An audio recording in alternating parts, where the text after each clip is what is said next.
오늘 우리에게 주신 하나님 말씀 마태복음 28장, 다 같이 일어나셔서 봉독합니다. 마태복음 28장 16절에서 28절까지 교독하시고 마지막 절 같이 읽겠습니다. 11 제자가 갈릴리에 가서 예수께서 지시하신 산에 이르러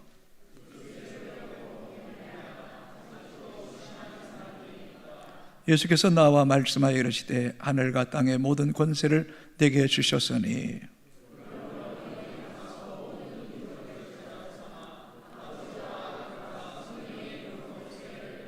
같이 읽습니다. 내가 너에게 분부한 모든 것을 가르쳐 지키게 하라.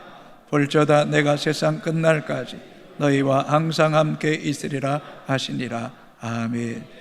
작성하시겠습니다. 세상 끝날까지 우리와 항상 함께 하시겠다고 하신 신실하신 주님은 지금 예배 가운데도 함께 하시는 줄로 믿습니다. 그리스도인이라면 평생 잊지 말아야 될 성경에 기록된 중대한 말씀이 있습니다. 그것은 위대한 계명이라고 일컫는 네 마음을 다하고 목숨을 다하고 힘을 다하여 주 너의 하나님을 사랑하는 것과 또 내 이웃을 내 자신과 같이 사랑하는 일입니다. 또 하나는 위대한 명령입니다. 예수님의 마지막 유언입니다. 너희는 가서 모든 민족에게 복음을 전파하여 제자를 삼으라는 것입니다. 이 위대한 계명과 위대한 명령을 순서로 정한다면 첫 번째는 우리가 정말 마음을 다하고 목숨을 다하고 힘을 다해서 하나님 사랑하는 겁니다. 두 번째는 내 이웃을 내 자신과 같이 사랑하는 겁니다.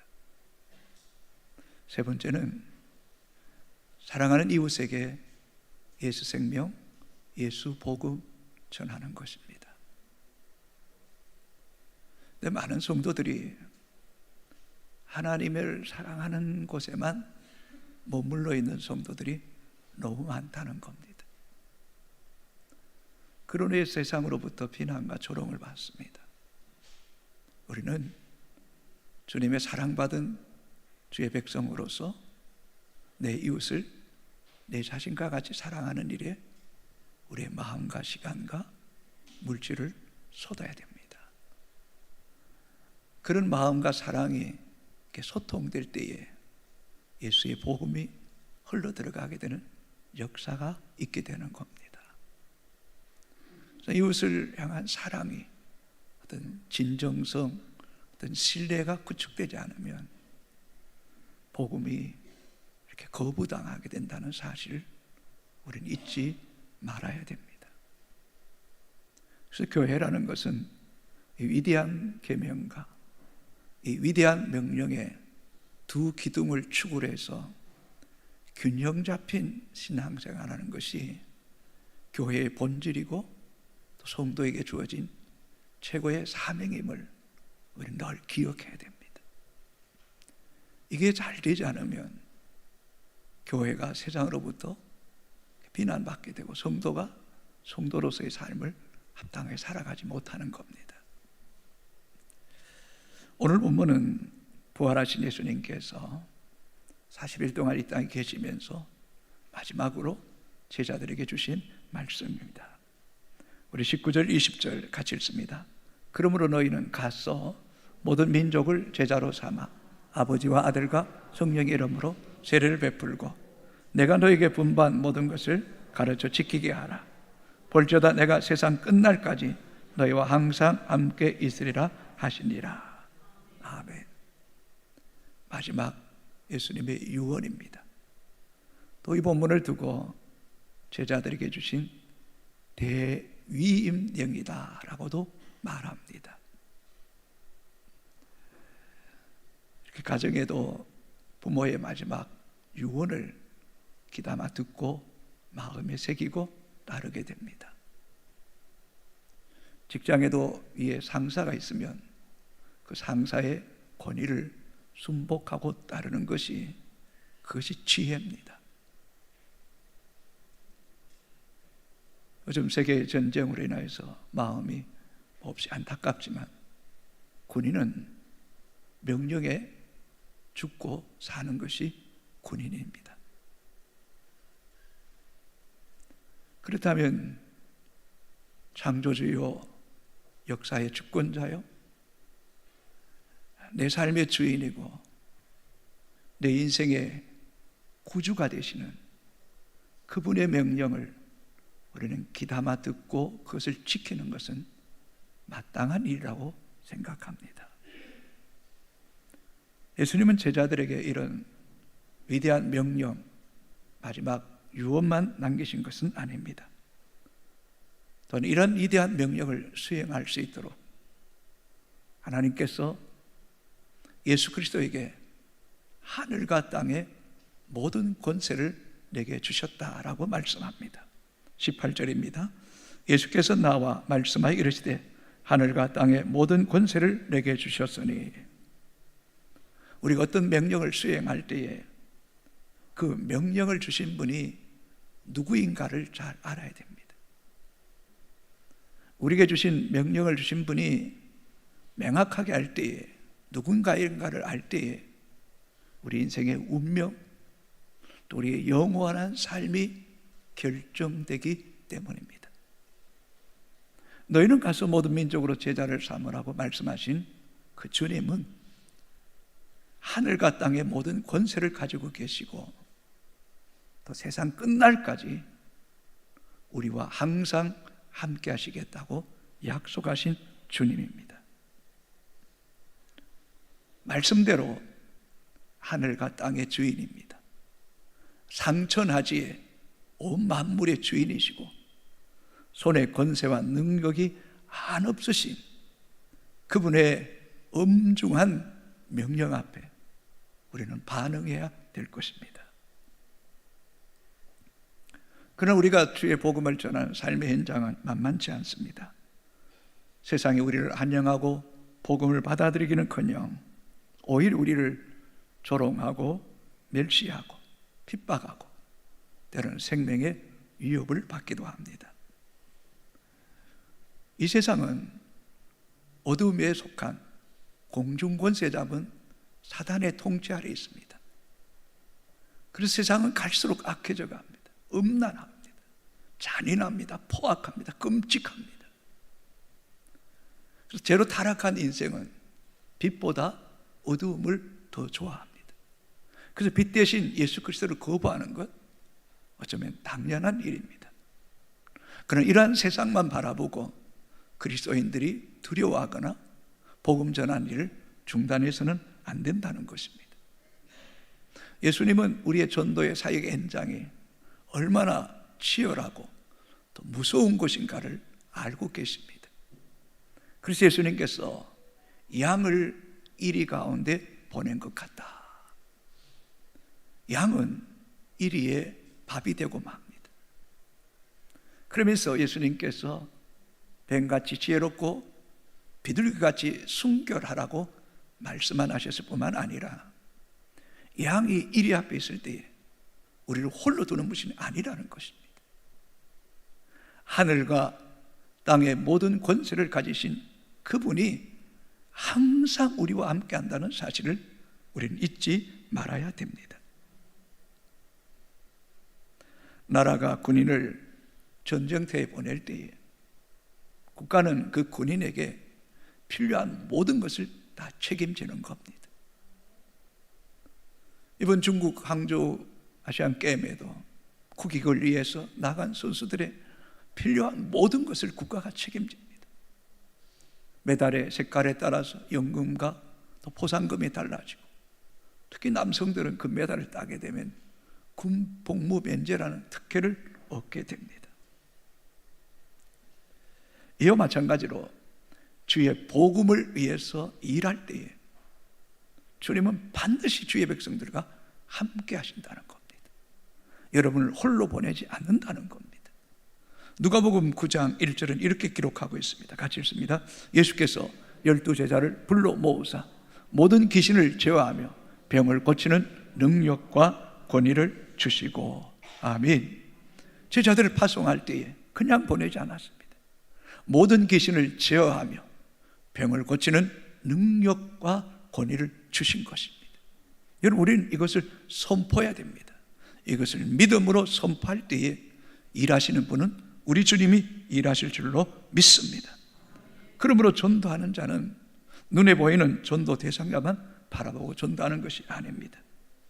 하늘과 땅의 모든 권세를 가지신 주님이 나와 함께 계심을 믿어야 됩니다. 모든 귀신을 제어하며 모든 병을 고치는 능력과 권세가 우리에게 주셔졌음을 믿고 불신자 안에 있는 견고한 진과 쓴뿌리가 파지고 나사렛 예수 이름으로 귀신이 떠나가고 그들의 영적인 어떤 막힘을 복음으로 뚫어낼 수 있는 능력과 기도를 통하여 주의 은혜를 구해야 될 줄로 믿습니다. 그래서 부활하신 예수님께서 제자들에게 예루살렘 떠나지 말고 약속하신 성령을 받기까지 기다리라. 몇 날에 못 되면 너에게 약속하신 성령을 부어주시겠다고 말씀했습니다. 그렇습니다. 성도 여러분, 복음을 전하는 일은, 생명을 살리는 일은 육의 일이 아닙니다. 영적인 전쟁입니다. 그러므로 우리는 하늘의 능력과 권세를 덧입어야 된다는 것입니다. 우리의 힘이 아닌 주의 능력, 복음의 능력을 붙잡아야 된다는 겁니다. 그래서 고린도전서 2장 4절은 이렇게 기록하고 있습니다. 같이 읽습니다.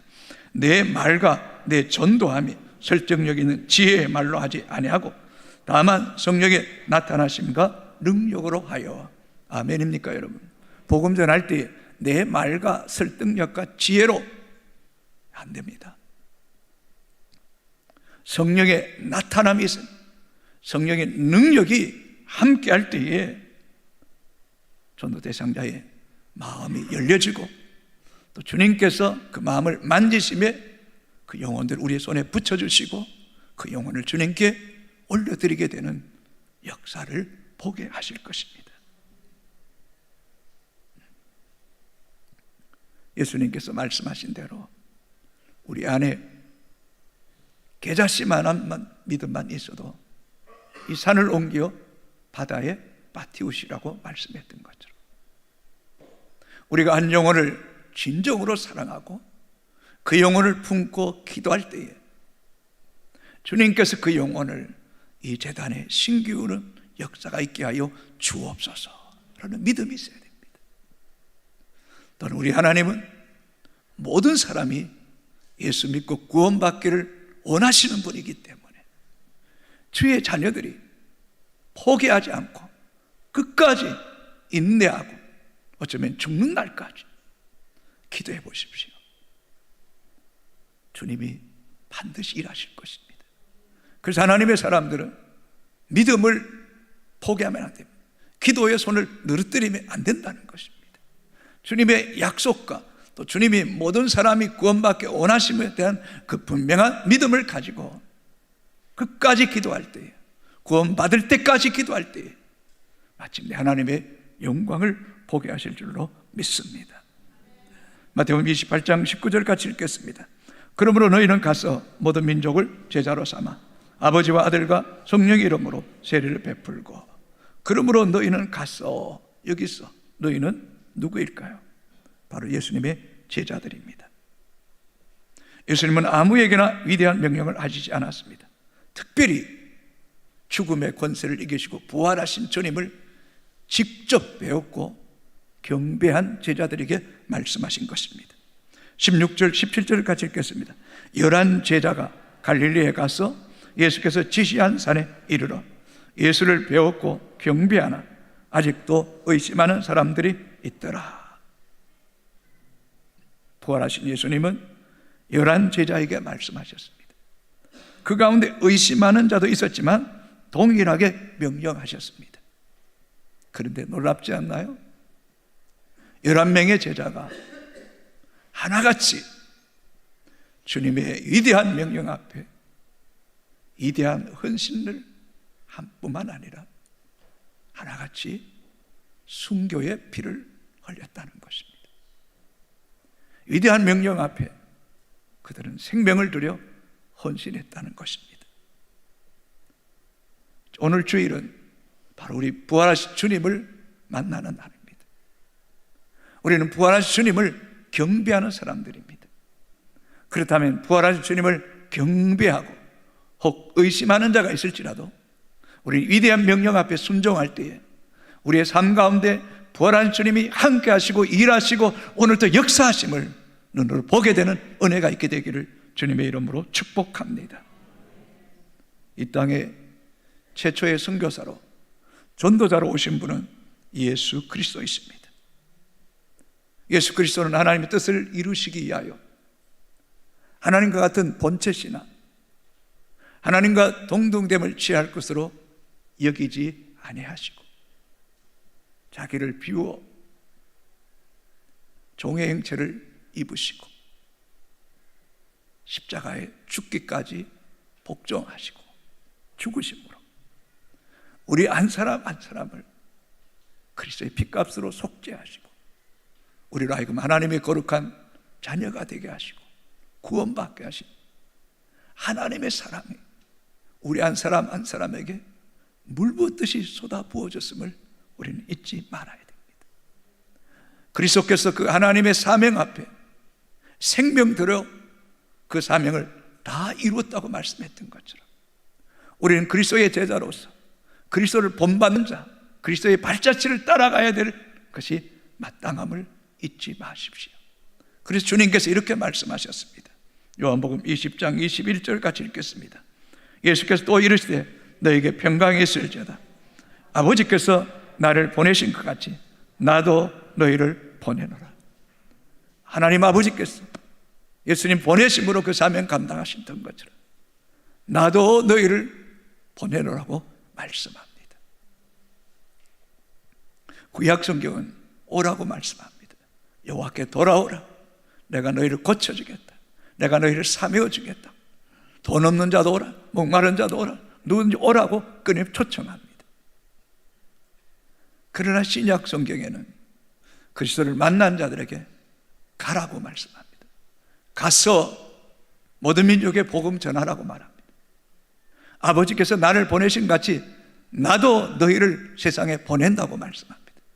너희는 온 천하에 다니며 만민에게 복음을 전파하라고 말씀하고 있습니다.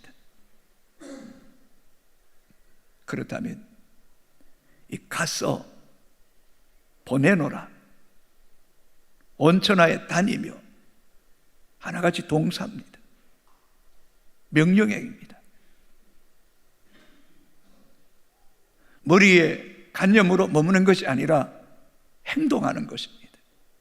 역동적으로 활발하고 활기가 있고 생명력이 넘치고 부활의 생명을 가지고 예수 그리스도의 그 피 묻은 복음과 그 능력과 권세를 가지고 담대하게 나아가라는 것입니다. 그것이 교회가 해야 될 사명이고 또 성도가 마땅해야 될 본질이라는 것입니다. 주님의 위대한 명령 앞에 어떤 누구의 강요나 억지가 아니라 이제는 하나님의 자녀로서 마땅히 자발적으로 위대한 주님의 부르심과 이 명령 앞에 자원하는 마음으로 내가 내 생명, 내 남은 삶을 기꺼이 드리겠다는 그런 각오와 결단을 가지고 우리는 가야 합니다. 우리의 가정이 하나님의 미랄의 선교 현장이 되어야 되고 우리의 학교가, 우리의 직장이, 내가 만나는 모든 사람들은 하나님이 내게 붙여주신 영혼인 줄 알고 할 수만 있다면 그들에게 선한 영향력을 미치고 내 자신과 같이 내 이웃을 사랑하고 나를 비우고 내려놓고 내 시간, 내 물질, 내 마음을 쏟아서라도 그 영혼의 마음을 열게 하고 사랑하고 신뢰하는 가운데 우리 안에 계신 예수의 생명이 그다란 이식되게 하는 그런 복음의 통로, 축복의 통로가 되기를 주님의 이름으로 축복합니다. 기독교 2000년 역사를 보십시오. 2000년 역사 속에 오가는 수많은 세대, 어쩌면 그 역사라는 시간 속에 얼마나 많은 변화와 새로움이 있었겠습니까? 그러나 그런 2000년 역사 속에서도 예수 그리스도의 복음은 단 한 번도 중단된 적이 없고, 오늘 우리에게까지 이 복음이 증거되고 있고, 또 이곳에 주님의 교회가 세워져 주님을 예배하게 하신 것을 생각할 때, 세상 끝날까지 내가 너희와 항상 함께 있으리라고 하신 그 주님 말씀이 얼마나 신실하신지, 얼마나 많은 박해와 환난과 어려움이 있었습니까? 그러나 하늘과 땅의 모든 권세를 가지신 그 주권 안에 있을 때에 주님이 이 땅에 교회를 세우시고 지금도 일하고 계심을 우리 역력히 볼 수 있는 영적인 눈이 열려질 수 있게 되기를 주의 이름으로 축복합니다. 사도행전의 교회를 보십시오. 예루살렘을 떠나지 말고 약속한 성령을 기다리라고 말씀할 때 120명의 문도들이 맞은절 마가의 다락방에 모여서 열흘 동안 오롯이 기도에 힘쓸 때 오순절날이 이름에 혼련이 급하고 강한 바람 같은 소리가 있어 온 집에 가득하고 성령의 말하게 하심을 따라 말할 때에 3,000명, 5,000명 허다한 무리들이 주께로 돌아오고, 또 그 복음 전하는 것 때문에 감옥에 갇히고 매를 맞는 가운데도 포기하지 않고 그들 안에는 성령이 강권하시기에, 복음의 능력이 그들 안에 역사하기에 그들은 복음을 전했던 것입니다. 사도 바울은 수많은 동역자들과 1차, 2차, 3차 선교 여정을 통해서 이 유럽과 아시아에 복음만 들어가게 한 것이 아니라 그 땅과 그 민족을 살리는 어마어마한 역사를 이룬 것 아닙니까? 그가 뭐라고 고백합니까?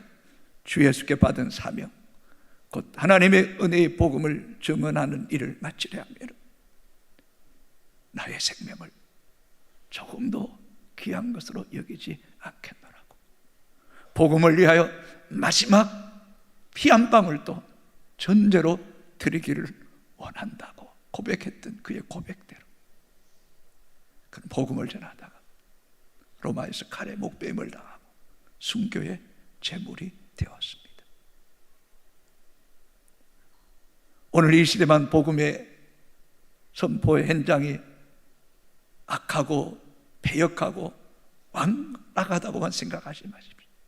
2000년 동안 복음을 증가하는 그 현장이 편안하고 순적했던 적은 단 한 번도 없습니다. 어쩌면 과거에 더 위협했고 더 많은 고난을 당했음을 우리는 잊지 말아야 됩니다. 어쩌면 지금이 복음 전하기에 가장 적합한 때임을 여러분 기억하십시오. 제약이 간영하고 사람들이 타락할수록 그러나 그 영혼 가운데 하나님을 갈망과 사모함이 있다는 사실 또한 영적으로 볼 수 있게 되기를 바랍니다. 그러고 보면 신약교회는 조용하지 않았습니다. 핍박과 환난 속에도 부딪히고 피를 흘리며 순교하며 그 속에서도 가서 보내노라 온천하에 다니며 만민에게 복음을 전했던 것 아닙니까? 그 성령은 지금도 교회 안에 동일하게 역사하고 있음을 여러분 잊지 않게 되기를 바랍니다. 사도행전 1장 8절을 같이 읽겠습니다. 오직 성령이 너희에게 임하시매 너희가 권능을 받고 예루살렘과 온 유대와 사마리아와 땅까지를 내 증인이 되리라 하시니라. 이 권능이 2000년이 지난 오늘 우리에게도 역사하고 있는 거 아닙니까? 오늘도 이 말씀이 실제입니다. 이 말씀이 생명입니다. 능력입니다. 동일합니다. 이 말씀 앞에 지금도 대한민국에 3만 명의 선교사들이 178여 개국에 가서 지금도 복음 전하고 있음을 잊지 맙시다. 하나님의 말씀은 여전히 살아있습니다. 동일하게 지금도 역사하고 있습니다. 그러나 지금의 대한민국을 바라보면 가슴을 치지 않을 수가 없습니다. OECD 국가 가운데 자살률 1위입니다. 그게 무엇이라고 20년 동안 계속 그 자리를 지키고 있단 말입니까?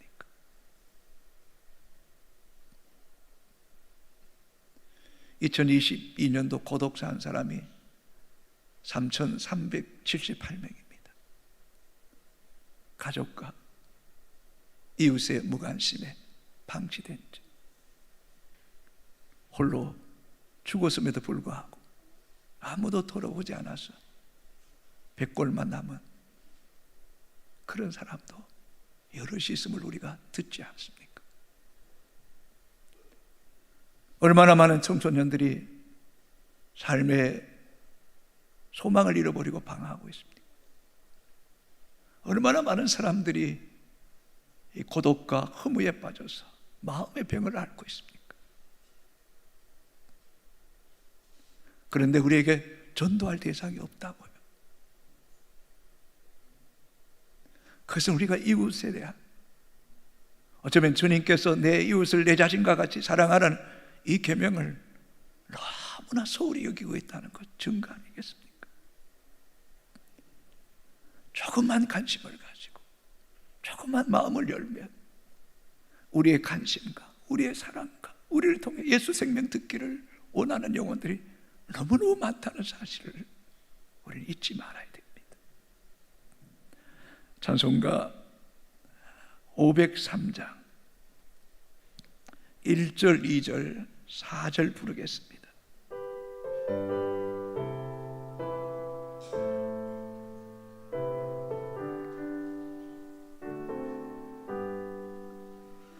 세상 모두 사랑 없어 냉랭함을 아느냐.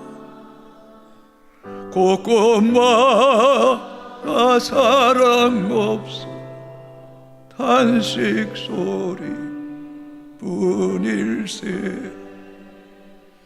악을 속에 만들고 모든 소망 이루는 사랑 얻기 위하여 저들 오래 참았네.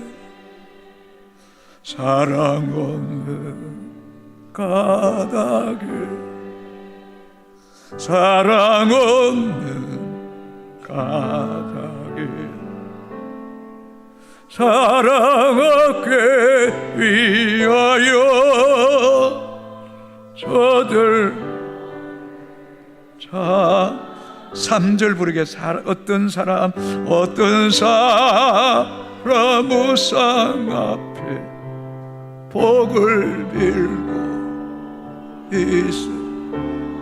안타까워 여깁시다. 어떤 사람 자연 앞에 사랑 요구하도다. 먼저 믿는 사람들 예수 사랑 가지고 나타내지 않으며 저들 실망하도다. 예수 사랑 가지고 예수 사랑 가지고 나타내지 않으며 저들 실망. 기갈 중에 있는 영혼, 기갈 중에 있는 영혼 사랑받기 원하네. 아이들도 소리 질러 사랑받기 저들 소리 들을 때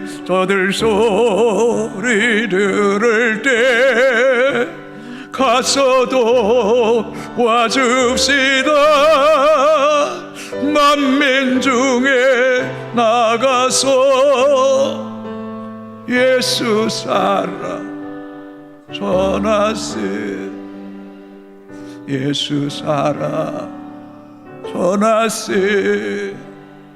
예수 사랑 전하세. 만민 중에 나가서 예수 사랑 전하세. 성도 여러분, 우리 주변을 한번 돌아보십시오. 교회를 비난하고 세상에 향락에 도취되어 있는 것도 알고 보면 우리가 사랑하지 않기 때문에, 우리 안에 있는 예수 생명 전하지 않기 때문에 저들이 저렇게 방황하고 있는 거 아닙니까? 그들의 내면과 그들의 영혼을 보십시오. 신음하고 있습니다. 예수 사랑을 기다리고 있음을 우리는 그것을 볼 수 있어야 됩니다. 깊은 본질 속에는 주님을 만나야만이 그들이 진정한 자유와 생명을 얻게 된다는 사실을 우리는 선포해야 됩니다. 로마서 1장 16절 같이 읽습니다. 내가 복음을 부끄러워하지 않으니 이 복음은 모든 믿는 자에게 구원을 주시는 하나님의 능력이 됨이라. 먼저는 유대인에게요 그리고 헬라인에게로다. 복음 부끄러워하지 마십시오. 복음 모든 믿는 자에게 구원을 주신 하나님의 능력입니다. 이 땅에 복음을 필요치 않는 사람은 아무도 없습니다. 헬라인이나 유대인이나 이방이나 모두 다 복음이 필요합니다. 예수 그리스도의 복음이 있는 곳에 하나님의 능력이 함께 하실 줄로 믿습니다. 에밀 분노는 이렇게 말합니다. 같이 읽습니다. 불꽃이 없으면 불이 존재할 수 없는 것처럼 전도가 없다면 교회는 존재할 수 없다. 불꽃 없으면 불이 존재하지 못하는 것처럼 전도가 없다면 교회는 존재할 수 없습니다. 이미 수천 년 전에 끝났어야죠. 칼바르트는 이렇게 말합니다. 같이 읽습니다. 교회가 전도하지 않으면 많은 것들 중에 한 가지를 하지 않는 것이 아니라 나머지 하는 모든 것이 아무 의미가 없다. 이게 마음에 와닿아야 됩니다. 교회가 수백 가지 일할지라도 교회가 전도하지 않으면 그것은 교회가 아무것도 아닌 겁니다. 조지 스윙턴이 이렇게 말합니다. 한 사람이 이 땅에 100년을 살면서 한 사람을 전도하고 아무것도 하지 못해도 그것만으로도 충분한 가치가 있다. 한 생명을 살리는 것이 얼마나 소중한가를 아는 사람의 고백입니다. 지금 우리 교회가 모든 것을 다 잘한다 할지라도 우리 교회가 복음 전하지 않으면 교회는 희망이 없습니다. 미래 없습니다.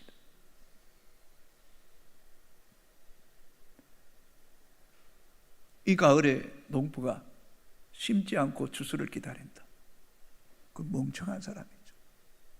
그 도둑놈 심포죠. 어쩌면 교회가 부흥을 갈망합니다. 부흥을 주옵소서. 그러면서 전도하지 않는다. 복음의 씨를 뿌리지 않는다. 그것은 망상이죠. 하나님께서 지금 우리 교회가 지금 가장 해야 될 일은 복음 전하는 겁니다. 우리가 이 복음만 힘있게 전가하면 주님 이 교회 가운데 엄청난 역사를 이루게 하실 것입니다. 틀림없습니다. 여러분. 여기 머물면 교회는 힘을 잃고 말 것입니다. 무기력에 빠지고 말 것입니다. 이것을 뚫고 나가야 됩니다. 저는 목요일에는 4층에서 제자반 공부하고 5층엔 중고등 청년들 기도해야 하고 3층에는 본당에 찬양대 연습하는데 교회 기도의 소리가, 찬양의 소리가, 말씀의 소리가 울리면서 얼마나 많은 사람들의 마음을 뜨겁게 하는지. 토요일이면 아이들이 1시 반에 20여 명이 이 청학동을 다니며 복음 전하고 있습니다. 이래 어른들이 가만히 있겠습니까? 주님이 우리를 향해 뭐라고 말씀하지? 다음 세대 말만 하지 말고 더 깨어 기도하고 영혼 구원하는 일에 전력을 다함을 통해서 이 교회가 일어나야 되는 거예요. 가야 되는 거예요.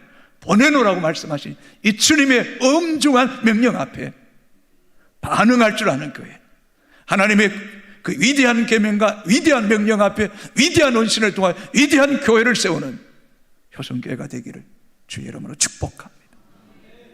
이제는 교회가 해야 될 일이 한 가지입니다. 오직 복음 전하는 겁니다. 2024년도에도 교회가 나갈 길은 복음 전하는 겁니다.